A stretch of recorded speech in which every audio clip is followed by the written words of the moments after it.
So thank you everyone for joining us today for the 5th webinar in the Clinical Trials Methodology course webinar series. Our presenter today is Valerie Stevenson, and she will be presenting on clinical trial budgeting. Valerie Stevenson is the Administrative Director of the Neurological Emergencies Treatment Trials Network, the Clinical Coordinating Center in the Department of Emergency Medicine here at the University of Michigan. Just a couple of housekeeping things.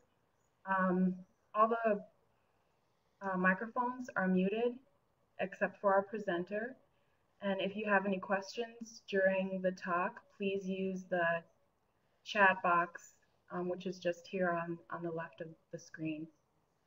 So thank you everybody for joining again, and turn it over to Val. Well, good afternoon, everyone, and thank you for joining us. As Sam mentioned, my name is Valerie Stevenson, and I'm with the Neurological Emergencies Treatment Trials Network. And I have no conflicts of interest to share other than that my position here is completely funded by the NIH. So just to start off with that. So what I'd like to do is just really quickly, let me get my orientation with this thing here. Make sure it's advancing properly. Is just kind of review the objectives for today. And then we'll talk about some basics of budgeting. We'll talk about if you're interested in doing a multi-center trial, and just some things to keep in your mind when you're working with presenting a budget. So what we want to do is just talk about, again, the initial steps of creating a budget. And because we have so many here with us today, some of this may be very basic for you, but we like to start with a little bit of nuts and bolts, and then talk about some things that may be related to if you're working with more than one site. Another thing that we want to talk about is the considerations of a budget, and not so much the upfront cost, because many times we know we need to cover the cost of a salary, but just kind of talking about some of those things that may not be as upfront when you're thinking about budgeting. So we'll explore both the upfront and the hidden costs.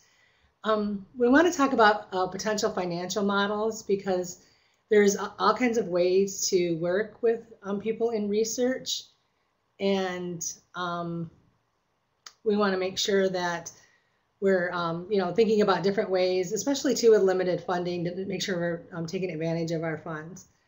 And the other thing we want to close with is just, or we want to understand, is what things are needed with the proposal. A lot of times it's more than just handing off a set of numbers.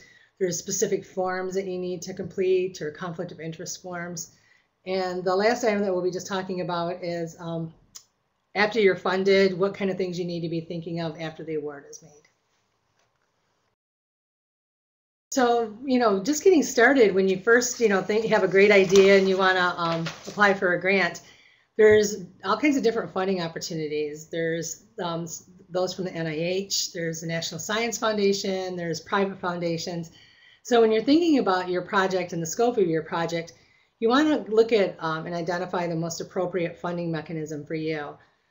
If you are looking at a larger scale trial, you're going to be looking at different groups, versus if you're looking at a pilot study, you might be looking or be able to work with a foundation.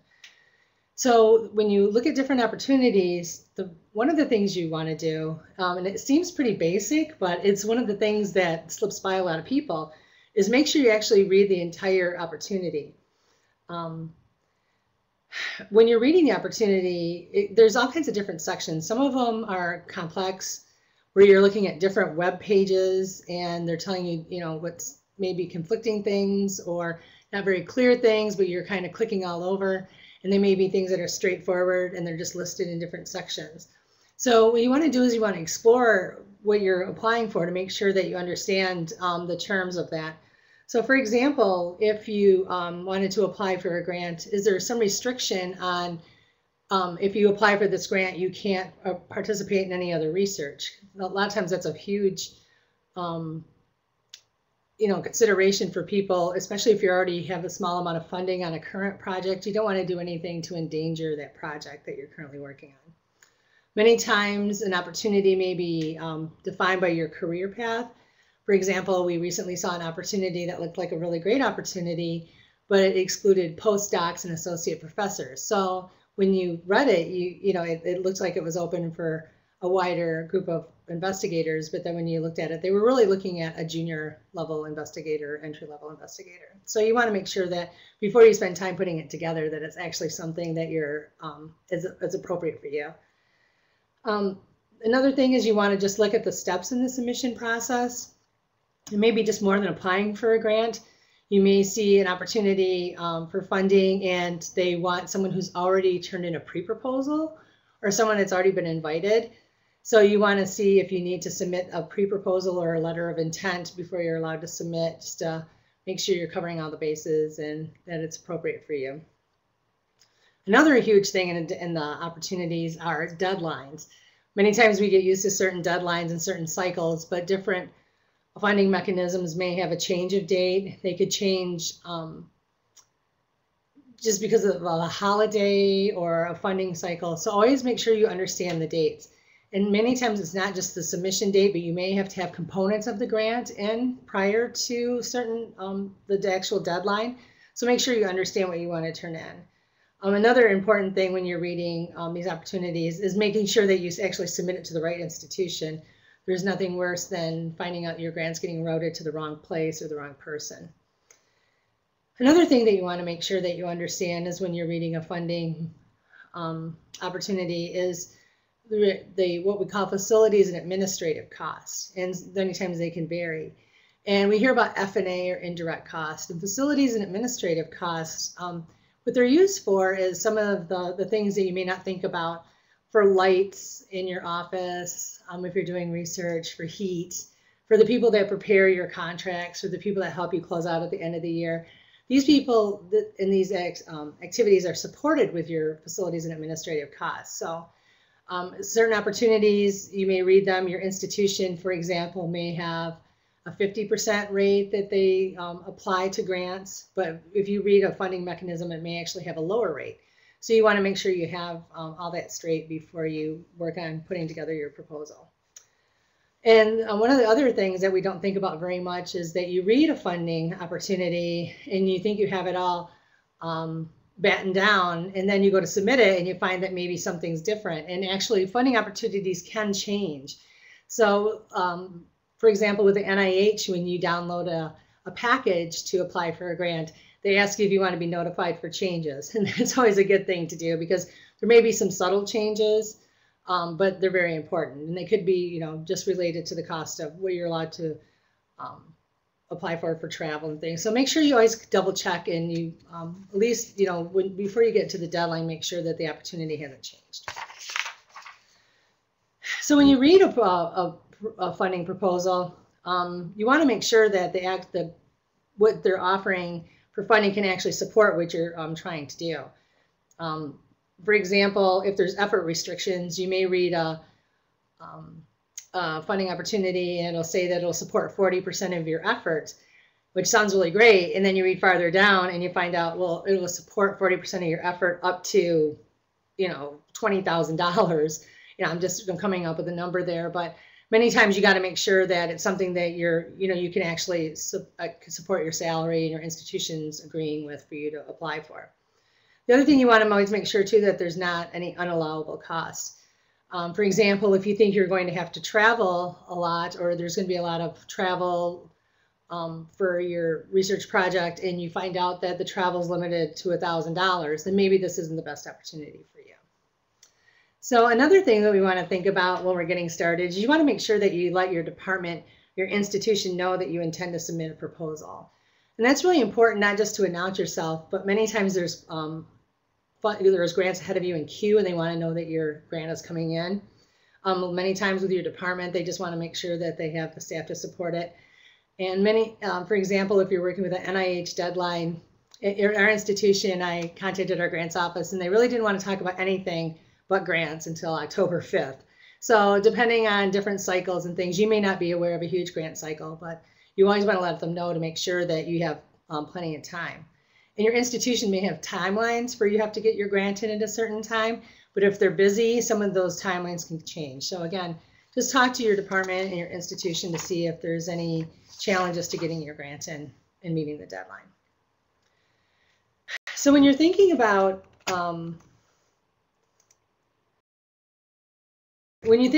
who needs to, how you're going to be budgeting the trial, the first thing you need to understand is who really needs to be involved in your study.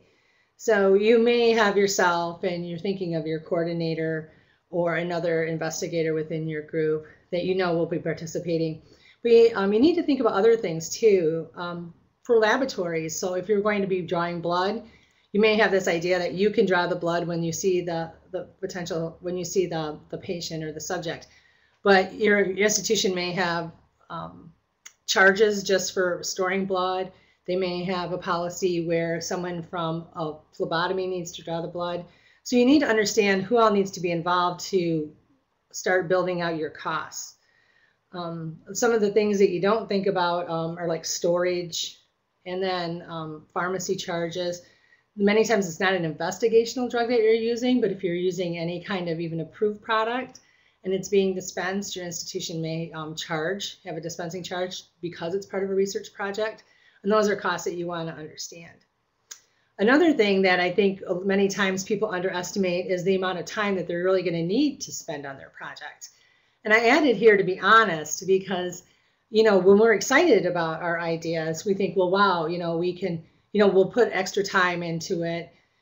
Or we think, well, we can take all of the call, you're going to be on call 24 hours, you're really involved. It's not going to, you don't need to bring somebody on because maybe you can't afford to bring them on because of the way the funding is structured. But you're really doing yourself a disservice if you don't budget appropriately, because if you don't have enough support to do the study properly, then your chance of being successful really decreases. So really be honest about the amount of time that you're going to need. And I think another thing that we don't really think about when it comes to time is your administrative time. So you may be thinking that you're going to be available to enroll in different times, but there's going to be times you're going to need to be making phone calls, that you're going to need to be filling out forms, that you're going to need to be meeting with patients and families and your administrators like your IRB. So you need to figure out how much time that you're really going to put into participating in this research study. Another thing that we really don't think about that much, or we just take for granted, I should say, or seem to take for granted, is what kind of space you'll need. We maybe need office space, but many institutions, they find that they don't have enough places for their research coordinators to sit. So when you're thinking about space, you need to understand where people are going to sit and make sure that you've accounted for that. And many times there's charges for that. If you're working with like a clinical trials office, they may have a surcharge for that. So make sure that you understand what kind of space you need. Another thing when you're trying to figure out how much to budget is take advantage of the research tools that are within your department or your institution. At our institution, we have research costing tools that they have available.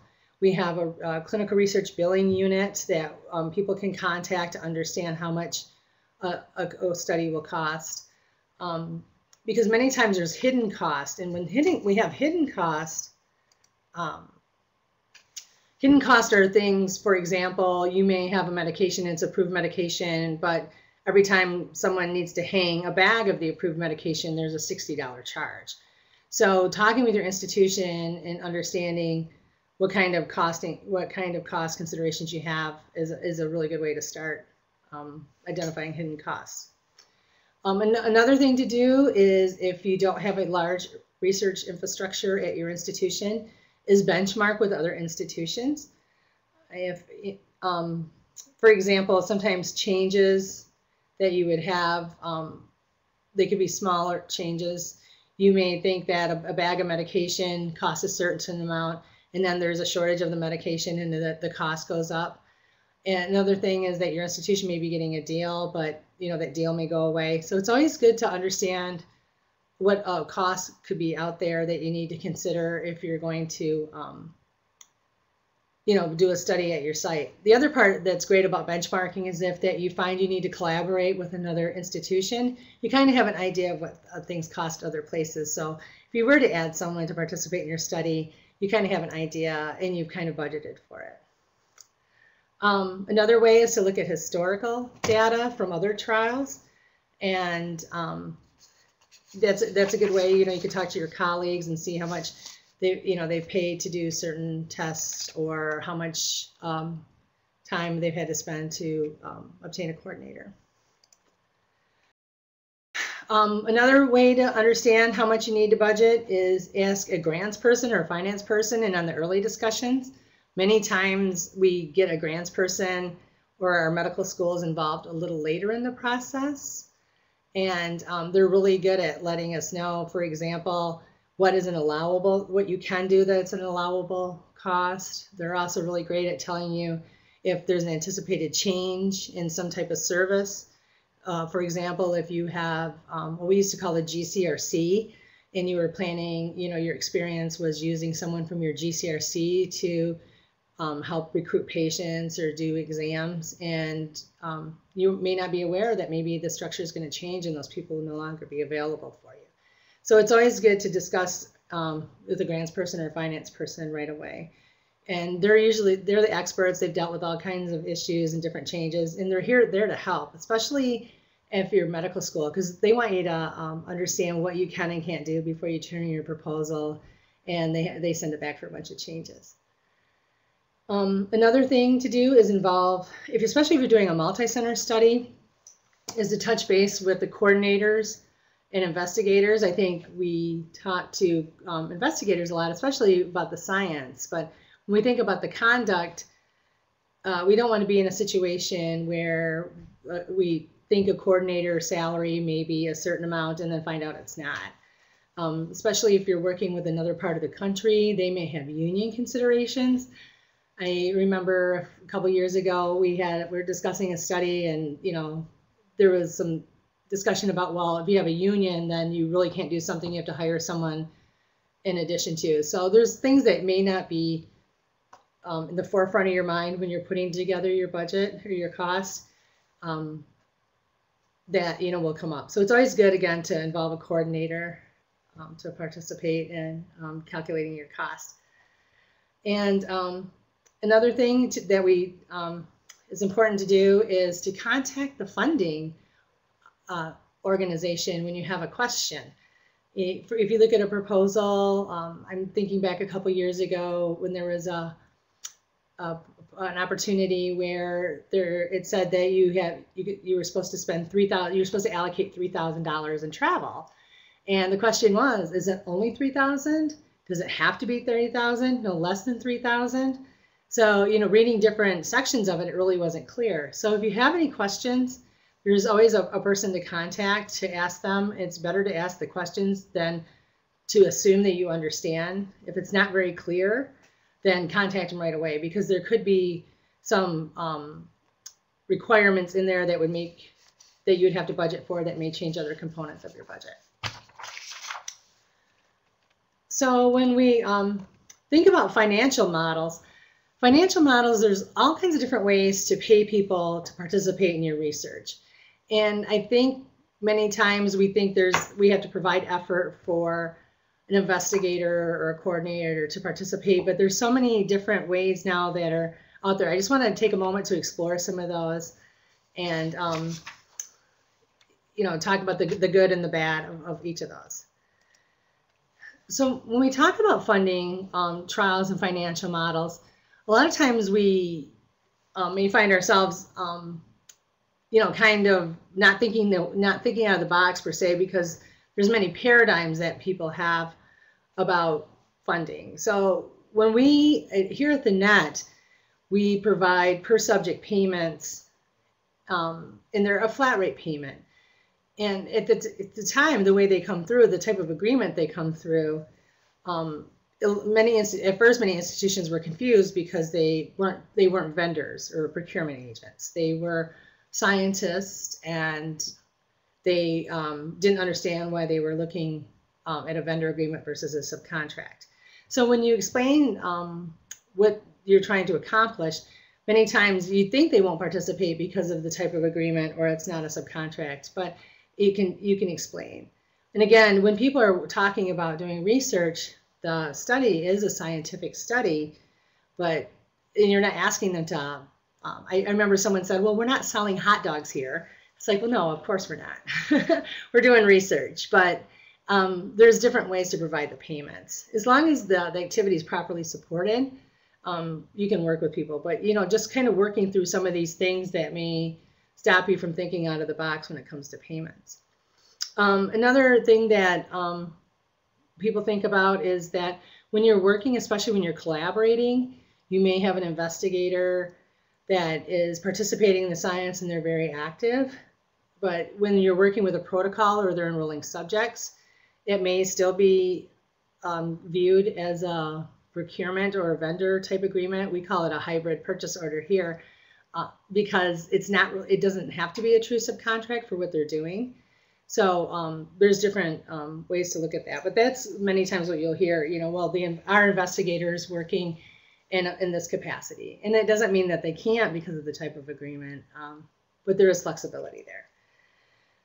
The other part that we always think is that F&A rates are fixed and flat. So our institutions, you know, they have a negotiated rate. So many times if you're working with budgets, your department may be willing to work with you on waiving or discussing modifications to the facilities and administration recovery. So it's always worth asking if you find that you have a budget that you can't exceed a certain limit and you need, you're looking for ways to conserve funds and get those to actually do the science. Many times your institution will talk with you. Another item that we need to think about when we think about paradigms is we think, or we can tend to think that enrollment will be evenly distributed across a group of sites. And I think, you know, for those who enroll, you know, it's not.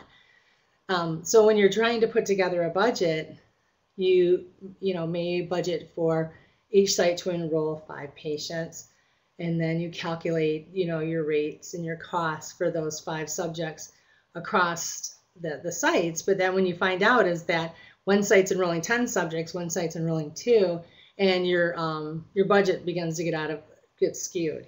So you always want to think about that enrollment is not evenly distributed many times unless you have a specific set where you ask a place to enroll 5 patients and then they'll stop. But many times we don't because we're looking for opportunities to enroll.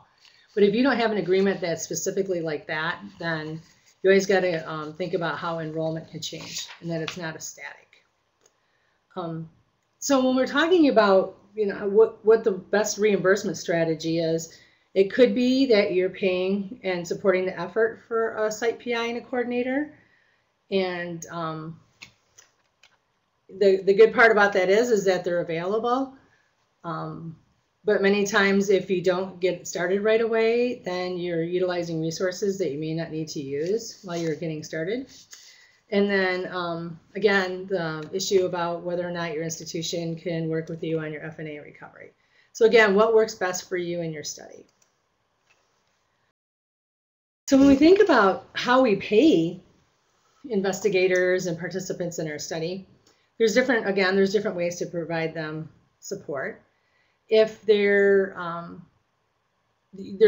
opportunities for people to be consultants, and it matters really what they're doing for the trial. So if you have someone who you're utilizing their services a couple times a year, it may be appropriate to pay them as a consultant. And then you don't have to concern yourself with budgeting issues like calculating their fringe benefits or dealing with escalations in salary. You just provide a flat rate payment.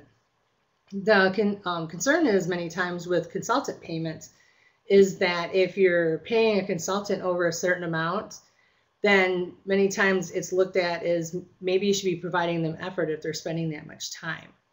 I know if many institutions, if you're a consultant making more than $10,000 in a payment, then there may be a question whether or not it's better to provide them with effort. Another challenge with paying collaborators as consultants is within their institution. Many institutions want to be made aware and provide permission for anyone to act as a consultant on a research grant because they want to evaluate whether or not it would be more appropriate to provide them with effort support. So that can be a stickler. It may seem straightforward that to pay someone as a consultant, but you really need to check and have the person check with their institution to make sure they're available to participate in that capacity. Another thing when we're talking about the collaborators they're doing for the trial, they are participating in the science and they may be enrolling subjects, but the question is, are they enrolling subjects any differently than they're enrolling at Site A than how they're enrolling subjects at Site B? So if the answer is no, then it may be appropriate to pay them milestone payments versus providing a subcontract. And again, there's advantages to that of providing milestone payments, and we'll talk about those a little bit more. But again, depending on what they're doing for your study. And then what I've just shared is that the vendor versus a subcontract, you can be an investigator and still be a vendor. You don't always have to have a subcontract instrument. So I won't get too deep into the weeds with this slide, but commonly when people are trying to define whether or not someone needs a formal subcontract versus getting paid via a milestone payment or a consultant payment, the guidance reads that the person who's doing the work has to meet all of the criteria. So if someone's providing work and they don't meet one of these criteria, then it's appropriate to go ahead and pay them a vendor payment or a milestone payment.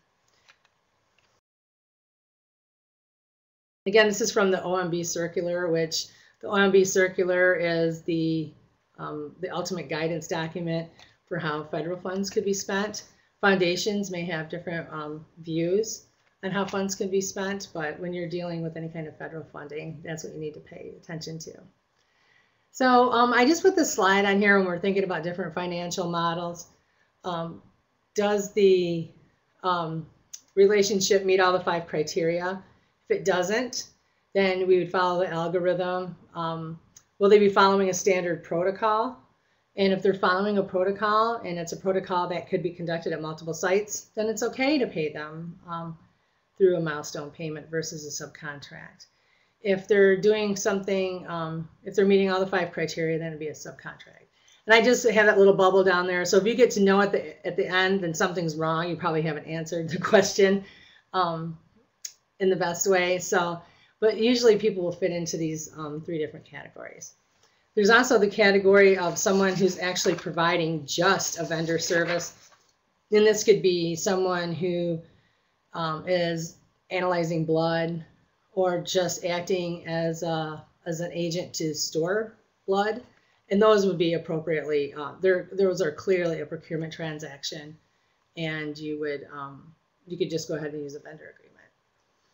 So one of the things that we think about, again, when we're thinking about how to pay people, if they're performing more than one function, so you may have someone who's a multiple PI and they're also enrolling.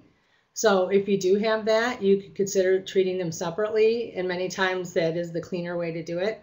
So you could have an agreement with 2 separate components within your agreement, or you could have one agreement with that has 2 pieces within the work scope that are well defined. I am kind of in favor of having 2 separate agreements just because of the work scope, and many times institutions, their F&A recovery, depending on what the work is being done, is different. So sometimes it's just cleaner to have 2 separate agreements. So when we talk about the cost of doing research, again, the consideration of indirect costs or facilities administrative costs. So when we're talking about what type of agreement to use, it seems like, well, gosh, we're getting them paid, so why would we spend so much time working that out? But there are some implications for that. So many times if you're using a subcontract, the facilities and administrative rate that you have to pay the other institution is higher. So you may, if you're supporting 10% of someone's effort and their facilities administrative rate is 75%, that means for every $1 that you pay for their salary, you're also giving them 75 cents on top of it for their institution. and that happens on the first $25,000 of the agreement. So you're paying a higher rate, you're paying a higher rate on all the dollars that you send there, because all of their salary is entitled to assess this higher rate. So when we're talking about whether or not, well, it doesn't really make a difference, does it? Well, sometimes it does if you have a limited budget, because especially if it's a 5-year study and you're paying them a certain amount, that 75 cents on every dollar is going to carry through the life of the trial. If you have a data center or someone that's collecting specimens for you, they may be like a CRO. Quintiles comes to mind right away. That's a contracted agreement. It's a purchase service agreement. So that's treated a little bit differently. It's a vendor procurement transaction. And your institution will have different ways of looking at that. And we'll talk about that in a moment, because that can really be, it may sound like it's a nicer way to go, but again, that has implications as well. And then we have the per patient reimbursement rates, which are kind of a hybrid between a subcontract and a procurement transaction, where you can average, you just provide a flat rate payment. So if the institution accepts and chooses to participate, they receive a flat rate payment. And if they have facilities and administrative costs, then they can take that out of that payment, or they can work with their institution on how much of that payment needs to go towards facilities and administrative. So actually it works kind of nice, because it gives people opportunities to enter into discussions with their institution on recovery there. Another thing that we can talk about when we're talking about the payments is we can try to understand and try to work on like an average rate to provide people. We do that here. We kind of look at what the FNA rate is across institutions, and then the cost of doing the study, and kind of add that for a flat rate payment. It's not specific that it has to be that amount, but we always have consideration. So that's always a good way to go through. You can always try to, consider, providing a flat rate payment and then adding people's FNA cost to that, but that's kind of hard to budget for. And so you really want to, if you're going to take this route, it's to your advantage to just provide a flat rate payment. So again, in all cases, what you want to do is just provide a single amount. It's just cleaner that way.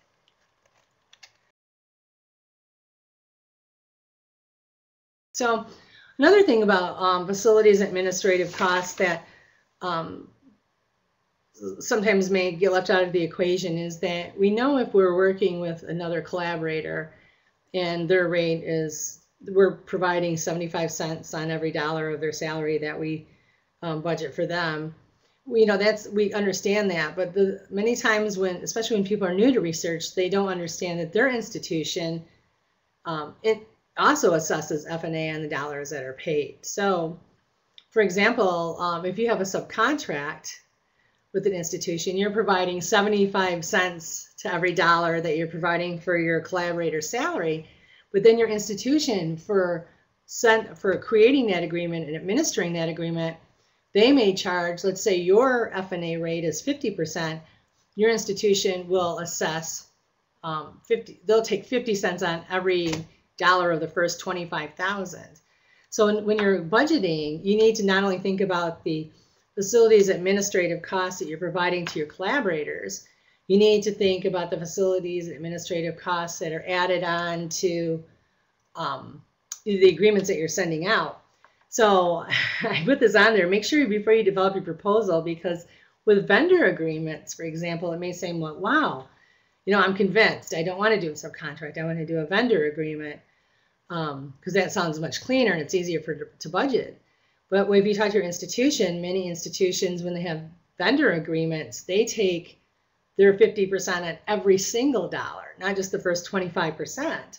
So you may decide that, the way that you want to budget is to provide a flat rate payment, and, you process it, and, your institution, they're up front, but if you're not very clear and have a discussion on how they're assessing it, they're like, yes, they need the funds there to support the research mission. So just make sure that when you're providing, however you want to go with that, that you have a discussion about how your F&A will be assessed, that your institution's assessing on the payments that are going out. Because you don't want to be surprised after you're funded and find out that your institution is actually taking a little bit more than you had budgeted for. So just to kind of, we've been talking about that, but just to kind of get in the weeds a little bit, just a scenario here, if you were in a single center trial, and something that may come to mind. So the example here is you decide to collaborate and submit a proposal for a study on the effects of prone positioning in the ICU. Your colleague that you're working for, he's done research before, so he puts together a budget and he shares this budget with you and hands you these numbers, and your grant's going in, so you're gonna, you're excited to get going and meet with somebody to put these into a budget and for your proposal. So you can see the numbers there, the salary amount they're using. They have the effort there, and they have the totals. You can see the totals. So I just want to kind of take a quick poll and see what people understand that they would need to know next. So what would you want to know before you move forward or you turn this budget in? And there's a couple of choices there. So if you just have a couple moments and you're by your computer and you want to answer the poll.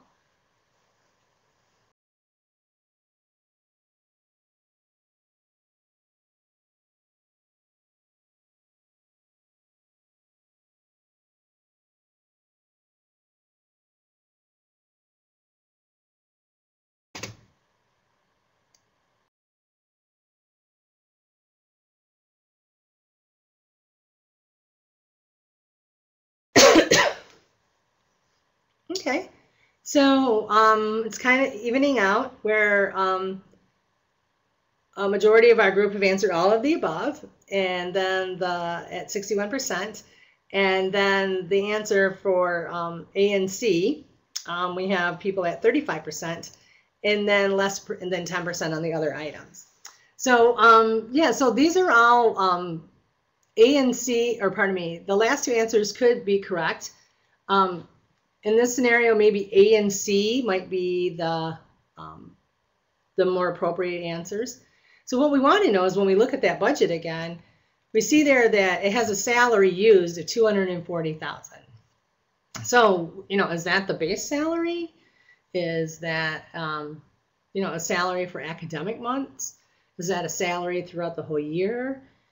Is the fringe included in that salary? And that's really important because maybe your collaborator didn't consider the fringe benefits. He just knew how much the what their salary was, and he just put that amount in there. The other thing that's important too is when you see a salary like that, depending on the funding opportunity, they may not provide your full salary. They may, with the NIH, for example, they only provide an executive level salary, which is $181,500. So if you're collaborating with a faculty member that makes more than that, then you have considerations there. And that's where we get into what we call cost sharing. And that means that your institution says that if you want to spend 20% of your time doing research, that they will find a way to help support the rest of your salary so you can protect your time. Because when we're talking about effort and time, it's not about how much money you have, it's about how much effort you say you're going to give. So it's really important, again, to know what we're talking about with the amount of the salary and the fringe. The name of the coordinator who will be working on the project, well, first of all, you always want to know who you're working with. But when we're talking about the name of the coordinator, it may not be so important to know the name of the coordinator, but the level of coordinator that you need. For example, if you need someone who's going to be doing a certain procedure, like extracting blood or taking some type of samples, there may be somebody that requires some type of medical license, like a physician assistant or a nurse practitioner. And that person, their salary considerations are going to be much different than someone that you could hire who is a well-experienced coordinator, but doesn't help maintain a professional license. So the name of the person is important in a working relationship, but for a budgeting relationship, it may not be as important. You really want to know again, it gets back to what their role is on the project and what they'll be doing and what their expertise needs to be when you're considering those questions. And then it's always about the role of the people involved. And so when we look at that, again, if we could just I'll flip back to that slide, the neuropsychologist there, the other part when we talk about roles is, if you have a neuropsychologist there, is that somebody you need to pay effort for? Or is this someone that you could cover the cost of them just completing a specific amount of exams? For example, I don't know the actual rate that one would request for that, but let's just say you needed 10 exams and you were going to pay $200. If you had to work with your budget, is there an opportunity there? Or is this someone that you could pay for as a consultant and work with your budget and had some flexibility there? So again, roles are really important. So for those of you who are working with very distinct pathologies, many times at your institution, you may not see the number of subjects that you would need to see at your institution. So you want to collaborate with another institution. And it could be another institution across the country, or it could be someone within your own health system or someone just down the road. So when we're thinking about another scenario for multi-center clinical trials, you, in this scenario, you decide to submit a multi-center clinical trial. You have 11 institutions that you that have the patients you need, and you want to bring them on board. One of them is your institution. 2 of them have lead investigators that are collaborating with you. It could be a multiple PI plan or someone who's very invested in developing the science. And maybe they're also going to see subjects. And then you have a data collection center that's working as a CRO. Many times we're working with, I know for the NETT, we have our collaborators have a grant award. So I just use this as an example as a CRO, but many times your collaborators are funded individuals and would be treated like a subcontract. So again, they could be, your lead investigator could be someone who's involved with data management, or it could be someone who's more on the clinical side. And then you have 7 sites and enroll subjects. So for this trial, as an example, you're going to be enrolling 500 subjects at the 10 sites that are actually enrolling subjects. So in this scenario, some things you want to think about when you're doing a multi-center trial is startup costs. So we think about the effort for people at our sites, but what are the startup costs? There may be IRB filing fees. There could be costs for someone to actually do some of the regulatory work. There could be startup costs for setting up laboratory space or training. So you always want to think about your startup costs. It could be a flat amount for startup costs, or again, you could have where you're providing effort for people. With our group, many times our startup costs are milestone based, where we provide a certain amount of funds to conduct the activity. So when we're thinking multi-center trials, we need to think about startup costs. Again, do we want to provide effort / set funds for coordinator, or leave it as a milestone payment? Will all the people at the sites be doing different types of work, or will they be doing the same work? Will your reimbursements be the same? For example, I know of a network that they have different tiers where people who participate in the research, if they're at an institution that has a typically higher F&A recovery, they may be in a higher payment tier than some institution that's at a lower F&A recovery. So, you want to think about how you're going to structure that. Another thing about multi-center travel is or multi-center studies is travel, because many times when we have people that are that far, you don't have to have a meeting. I mean, right here is a great example how we're telecommunicating and meeting electronically. But if you do have travel, you want to think about, are you going to provide the travel to the sites? Or do you want to keep the travel centrally? Many times if you do provide the travel to the sites, it's a flexible amount, so it could be reallocated. So if you're trying to conserve costs, there's some considerations when you're thinking about a multi-center study. So in this scenario, if we look at this, we have, based on some of the things we've already discussed, we would want to consider we have 2 subcontracts because we have institutions with multiple PIs or lead investigators. So we would need to provide effort for them because they're contributing directly to the science. We have 1 data coordinating center in this case. That's a CRO. It's a commercial group. So they could be brought on board using a purchase service agreement. And then we have the enrolling sites and 2 enrolling patients under lead investigators. So depending again how you want to set up your agreements, you could have 9 agreements, or you could have 7 agreements, and 2 of those agreements may have different wording or work scopes added in. Again, sometimes just working with separate agreements is just a little bit cleaner. The other thing is that many times the lead investigator, if he's a lead investigator, he may not be able, there may be a restriction on him enrolling subjects or interacting with patients about the study. So it may be another investigator in his institution. So many times having a separate agreement will help you work with that.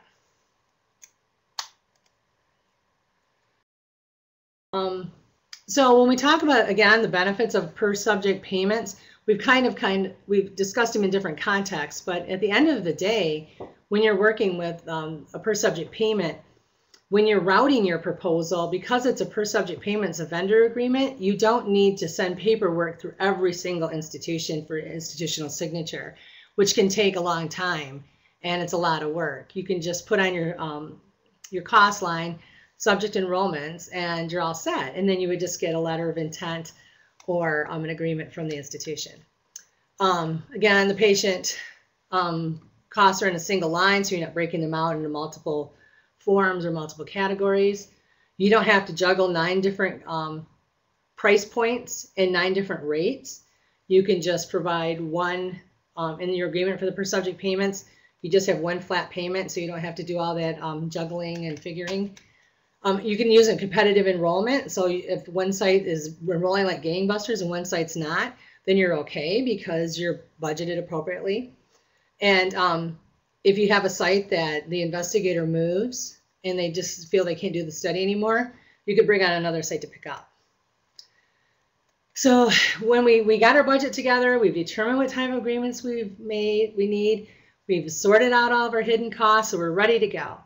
So when we want to think about budgeting and what you do in the proposals to turn in the budget, a lot of times, you know, we're more focused on budgeting, but I bring this up because it's something that you need to think about right up front because it takes time when you're putting together your budget. So when we're talking about, when you do subcontracts, there's a lot more paperwork. You have to use institutional agreements and stuff like that. It takes longer. Also, too, subcontracts are a little bit harder to move. And purchase service agreements, again, when you're putting together a proposal, you would just get a quote and a letter saying they're going to participate. So you're all set with that, and you just include them in your budget. And when you're working with a hybrid purchase order, which, again, we introduced that term earlier, but is what we use to pay per subject payments. Those, all you really need is a letter of intent, and it could be a letter of support, which we always usually ask our participants to provide. And then we just list the payments in the agreement and we're all set. So you can see the advantages, again, of the hybrid purchase order. Again, the downfall is how your institution wants to recover facilities administrative costs, whether or not it's a better thing for your budget. But when it comes to paperwork and budgeting paperwork, it's much simpler. So intent to participate letters, I just put this in here. I'm not going to talk about this, but you just want to make sure that if you're working with some of these different agreements that you get a letter from someone saying they're going to participate and what some of the terms are, because those, you don't want those changing after you're funded. So of course, everybody's got great ideas. You're going to be funded, so you get the award. So what happens after you get the award? So if we know something's going to be funded, it's a good idea to share with people, yay, this is funded, but until we find out really how much money we have, we should be concerned. Don't go ahead and do anything yet because there could be cuts. Many times there are cuts.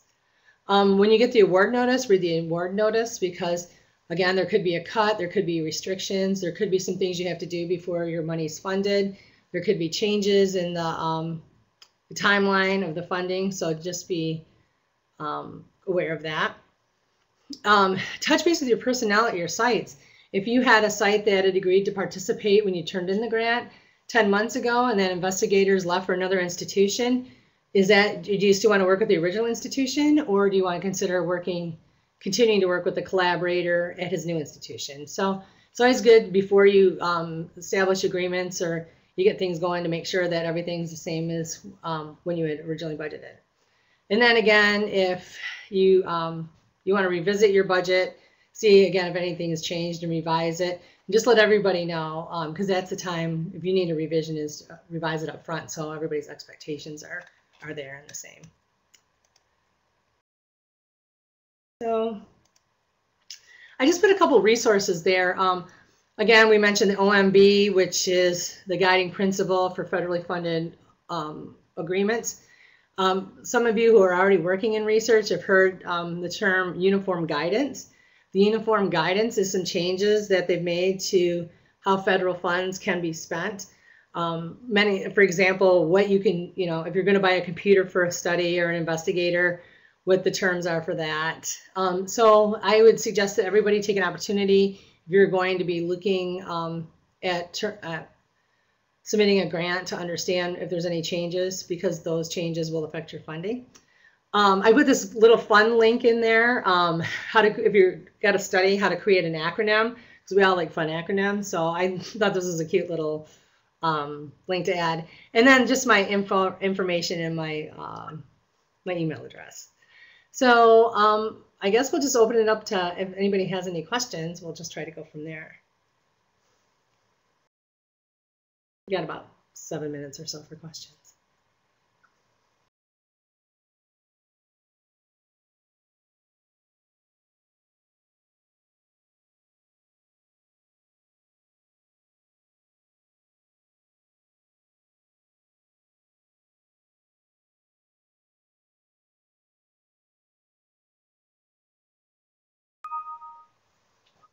Okay, so we have someone who's typing.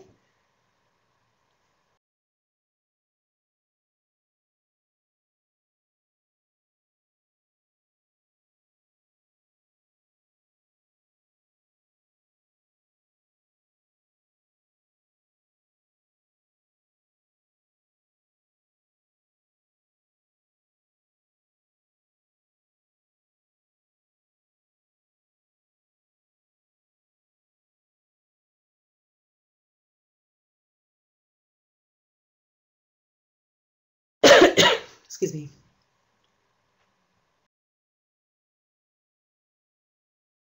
Okay, we had a couple of people that were typing, and but I don't see any questions appearing. Let me just make sure, double check, scroll down here, make sure I'm not missing anybody.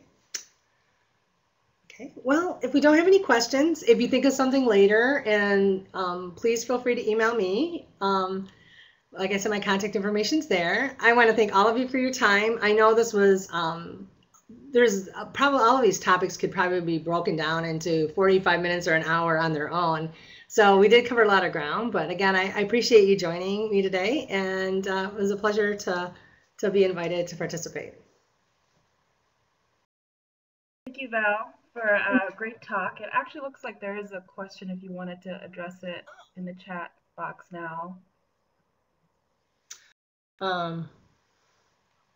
Oh yeah, so acceptable costs for startup meetings. No, that's a great question. So it matters what funding agency you're working with. Acceptable costs are usually room rentals, the cost of AV rentals, travel rentals. Many times, depending on who you're working with, there could be restrictions on the cost of hotel rooms. So those kind of travel arrangements are appropriate. Where things get a little bit different and you need to pay attention to is the cost of meals and paying for food. So if you're getting together for a meeting and it's to foster collaboration, you may find yourself in what we call hosting, where that's not appropriate use. But if you have people who are on travel status that are there for training and are there for dissemination of results or specifically for the work of the study, then you can provide food there. But whenever we get these questions, it circles back around to talk to the sponsor who's providing the award to see what they consider allowable or appropriate. Many times it's just a limit, you know, the thinking back, no one wants to see, people with, in hot tubs having filet mignon. I use that as an example because that was something that was in a newspaper a while ago. So you just always want to be conscientious of what your costs are. But no, that's a great question.